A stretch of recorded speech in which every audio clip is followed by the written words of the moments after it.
Hey guys, welcome back to the channel. We are so glad that you joined us tonight.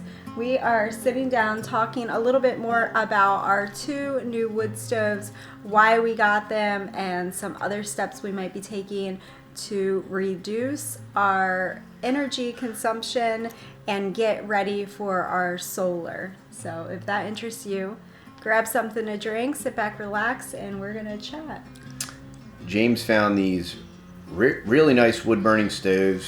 They're pretty efficient, so we decided to get one for the front living room, and the boys decided to get one for the tiny house. We exclusively, for lack of a better term, heated with wood this winter, and our electric bill stayed stagnant. And what's impressive about that is everybody else's electric bill increased substantially this winter, and our electric bill year over year has stayed the same, which means we used a considerable amount of less electricity this winter by supplementing with the wood. And I'm very confident that if we had a wood burning stove in the front living room, that would heat that whole end of the house, and we could exclusively, since all the bedrooms are in that end of the house, if we ran that stove through the night, we could exclusively heat the house with wood, and that would mitigate an enormous amount of our electric in the cooler months and in the winter. So we're looking forward to that. They could probably heat the tiny house with like 2 sticks of wood. Mm-hmm. James is also replacing the windows. He replaced one window today with some energy efficient ply gem windows. So we want to continue to reduce our electrical footprint. We are going to do some type of solar option. We are definitely going to install a tankless propane hot water heater to reduce, unfortunately, propane's skyrocketing right now as well due to shenanigans and chicanery, not due to any real supply and demand issues. Can you do a tankless hot water heater and hook it to a solar panel? No, because a tankless hot water heater is powered by propane. Liquid propane. It has to be propane. Yes, there is no water heater on the face of the planet that will run off a solar panel. It's just an enormous draw of amperage. And I'm not an electrician, and I'm really dumb when it comes to electrical stuff. But your stoves and your clothes dryers and your hot water heaters suck an enormous amount of power, and I'm pretty sure I'm going to get the Navient 240S as our tankless hot water heater. Very easy to install. It's a direct vent. We'll vent it out through the roof. High efficiency. You just have to do the maintenance on it. Flush it out once a year.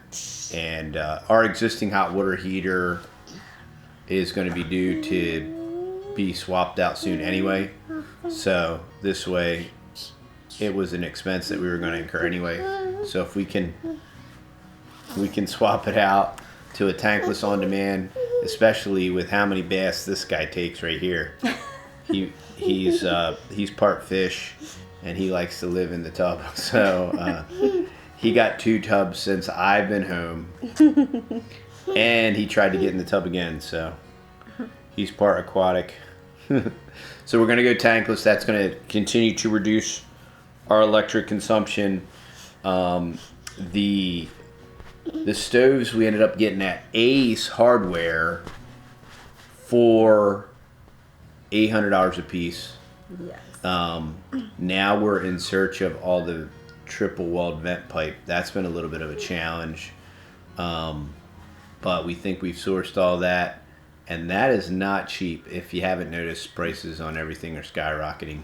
The Navient, since I priced it last year, has went from $1,000 to almost $1,300. So that's up 30% in 1 year. Yeah. Unfortunately, I didn't order the propane tank install when I called about it. I probably just should have, because I probably could have locked in that price. We're gonna bury 1,000-gallon propane tank, and because there's no natural gas out here, so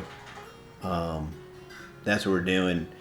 The wood stoves are incredibly efficient, and they'll also be a cooking source. They both have flat tops on them, so they'll be cooking source. You could make tea or coffee on them, so they're definitely going to be multi-purpose. Really kind of looking forward to it. We enjoy heating with wood. We like it. We have a lot of access to wood. We have all the access from the mill, all the end cuts and all the top cuts and all that stuff. So. And James will be bringing you along for all of the install on the wood stoves, because I know it's hard. He's found it kind of challenging to, one, know all the parts to get and source all of those parts. Or it's kind of really a challenge right now. And then two, just to watch a video kind of from start to finish on someone installing that size of a wood stove. So if that interests you, stay tuned, and he's going to be showing you the install for that coming up. Yep, and then on the solar, well, two things on the solar. We're getting together this weekend with some people that have solar, and I'm going to be picking their brain. We're probably going to get solar for the shop, even though the shop face east to west. It doesn't face... it doesn't face north and south.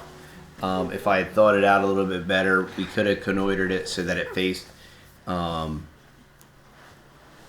and south, so that we could have installed the solar on the north slope. But didn't think that far ahead. But I do think that we can get enough solar on the shop.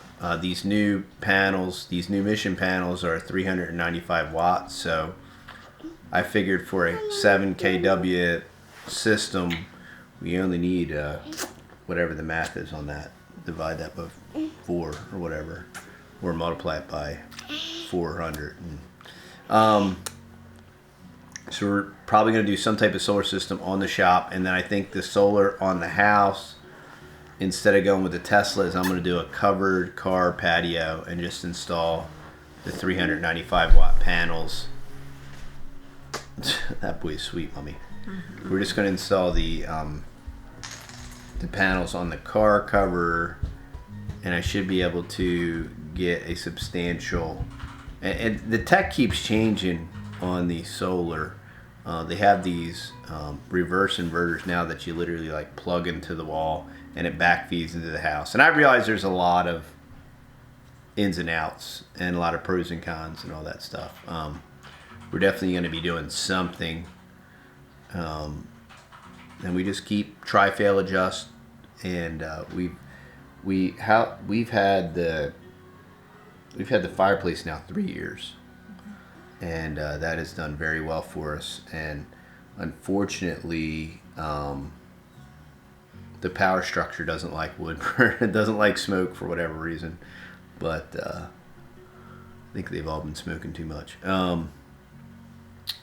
Anything else, dear, that you can think of that we need to discuss? So place your comments and questions down below. Give us your thoughts and your feedback, and as we continue to roll this out, we'll keep you posted and update you and talk about it, and kind of, we're not a how-to channel, y'all, but we'll like give you some ideas and hopefully encourage you to get started or make the next move or what have you, and just keep marching forward. And we learn a lot from you guys as well. So I know there's lots of you out there who have a lot of experience with solar or living off grid or all that. So please help us out in the comments below on some of your experiences or pros and cons or brands to look for or anything like that. Or anything else you might be seeing that we're not seeing yet. And if you're a supplier and you're feeling inclined like you want some free marketing from a really awesome YouTube channel, with just incredibly great people. Feel free to reach out to us, and I'm looking for a large inverter. And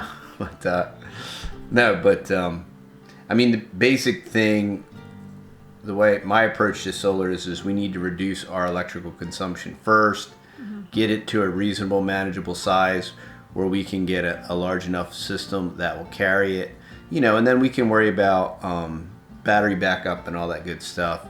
I talked to a couple different solar installers, and he installs about 150 systems a year.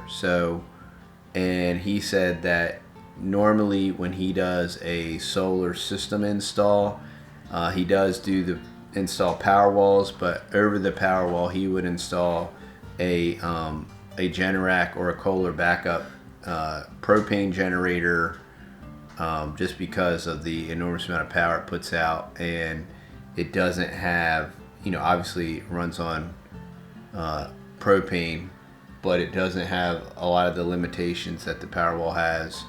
And I mean, once again, the hands down, the story of the ages is the combustible engine is by far not only one of the greatest inventions of all time, but just an absolutely incredibly efficient, powerful, energy producing machine. And I know people aren't excited about that, and they want to turn it into a boogeyman and all these different things, but it is an incredible invention that creates an incredible amount of clean, especially as they continue to become cleaner and cleaner. They produce an incredible amount of portable clean power. So but that's not the direction that the world's going in, so we roll with the punches. You know what I mean?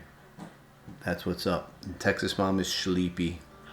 She's ready for the beddy bye. So we'll see you all on the next video. Thanks for watching.